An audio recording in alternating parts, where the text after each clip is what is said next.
యువరత్న నందమూరి బాలకృష్ణ కెరీర్లో ప్రతిష్టాత్మకంగా తెరకెక్కిన 100వ చిత్రం గౌతమిపుత్ర శాతకర్ణి సినిమా సంక్రాంతి సందర్భంగా రిలీజ్ అయ్యి సూపర్ హిట్ టాక్ తెచ్చుకుంది. ఈ సినిమా హిట్ జోష్లో ఉన్న బాలయ్య ఈ సక్సెస్ను బాగా ఎంజాయ్ చేస్తున్నారు. తన ప్రతిష్టాత్మక 100వ చిత్రమైన చారిత్రక సినిమా గౌతమిపుత్ర శాతకర్ణి తెలుగు ప్రేక్షకులను మెప్పించడంతో బాలయ్య హర్షం వ్యక్తం చేస్తున్నారు.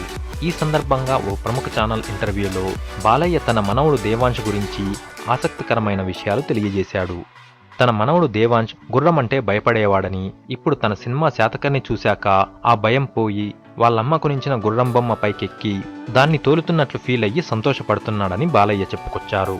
తామిద్దరం తోడుదొంగలమేనని చెప్పాడు. ఇక బాలయ్య శాతకర్ణి అటు ఓవర్సీస్లోనూ ఇటు ఏపీ తెలంగాణలలోనూ బాలయ్య కెరీర్లోనే అత్యధిక వసూళ్లు రాబడుతోంది. ఈ సినిమా ఫుల్ రన్లో 70 కోట్లకు పైగా షేర్ను రాబడుతుందని ట్రేడ్ వర్గాలు అంచనా వేస్తున్నాయి.